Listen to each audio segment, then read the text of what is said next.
So One Piece Season 1 is almost upon us, and I for one am cautious. Originally, when the first season came out, I planned to watch it and make a video on it being my first foray into the franchise. I was expecting it to be terrible.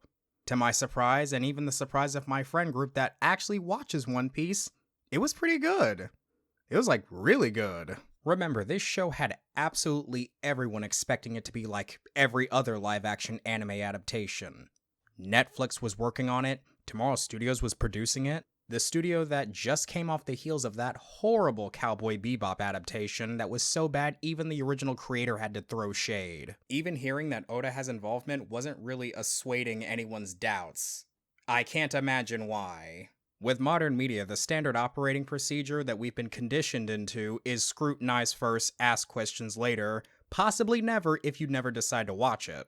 Do you remember the He-Man and Scott Pilgrim shows, where they were marketed to be throwbacks to longtime fans of these IPs, only for the title characters to die in the first episode and then follow a secondary character for its remaining time? None of this was in the marketing, by the way. You just had to watch the show to actually find out. My point is that it's all bait to get your viewership numbers, attention, or to get you talking about it online. And the One Piece show was no different. As far as I was concerned, these entities had negative goodwill. I've been burned enough times where it's better to just assume malice until proven otherwise. But now we've forgotten that because it's time to blame racism. One of the characters, Vivi, has gotten the treatment mainly reserved for gingers. And people started acting new. Now this isn't a reaction to another live-action anime adaptation that takes the time to race swap characters, to now being evidence that there's racism in the anime community. While I understand that a lot of people have trust in this team after the very high quality of Season 1,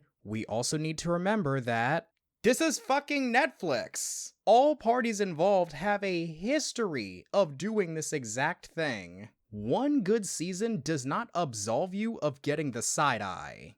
And I really need to stress that part enough. It's not like we haven't dealt with shows that had maybe 1 or 2 good seasons and then fell off a cliff afterwards. This isn't even something that, oh, maybe they won't do now. Because after One Piece Season 1, we had the live-action Kakegurui adaptation. And what did we see? The same race and gender swaps that we typically see with stuff like this. Just giving me another reason why you have negative goodwill. So spare me the racism allegations, because I refuse to believe that people just became more accepting of this over the years than less accepting. Now, having said all this, I don't want to be all doom and gloom about One Piece Season 2, so I will at least give some points that make sense to me to not be so worried. It won't change my cautiousness, but I'm preparing for the worst, hoping for the best. The first one is a smaller portion of the larger point, but you'll understand why I'm putting it in this way. The first one being Oda's involvement. Having the original author involved in any capacity is greater than not having him in at all. Call me crazy, but I would think that even a decision I don't like and think is stupid is better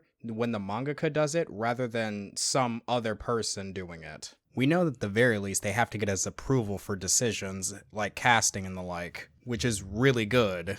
But I had a thought about it, and I was glad to see Monte had the same idea, that he's likely not in every aspect of decision making, which means the window for subterfuge is very open. Again, you might think that sounds crazy, but remember what parties we're dealing with. The only one that isn't going in with negative trust is Shueisha and their proxies. Then there's also that explanation that Oda's talking about which nationalities are each of the characters. Again, never had a problem with that. Even had a friend that's waiting to see his girl pop up in live action because damn, she is looking fine. But the second, more important reason is Shueisha wanting to grow the brand of One Piece. It's been clear to me that with this new explosion in anime's popularity worldwide that Shueisha want to capitalize on this by getting One Piece in everyone's faces. They want to expand One Piece's brand, and the way of doing that is by addressing 2 factors.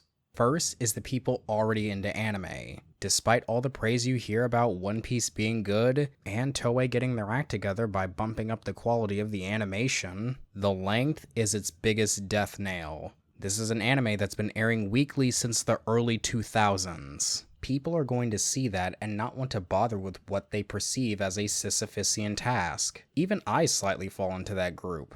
I started watching OG One Piece after finishing the live action show, and I quickly dropped it because the pacing was terrible. But Shueisha is very knowledgeable of that complaint and intends on rectifying that with the new One Piece adaptation done by Witch Studios. And I bet there are a lot of people like me who are waiting to watch One Piece through that adaptation. The second part is getting in the non-anime fans. I understand a lot of you will raise an eyebrow at them trying to capture an audience that isn't into anime, but this is a company trying to meet the audience where it's at. If Shueisha thinks they can get people into the One Piece brand through the live action show, then that's how they'll do it. I mean, hell, go to your local store and check the toy section for how much One Piece merch they have there. Lego sets, plushies, Figma dolls, all that kind of stuff. And this is all using the live action One Piece as a base. Now, you can't accomplish this as successfully if you have a live action adaptation that is collectively known to be dog shit. Shueisha does not want to damage the brand of one of their biggest IPs that they're trying to grow by pulling a Dragon Ball Evolution type stunt. And that is the main reason why I believe Oda has any creative control in this at all. Shueisha is the only reason I have any kind of hope for this to succeed. I really hope it does, and if it doesn't, I'll just drop it and wait for the One Piece and see if Tetsuro Araki is working on it in any capacity.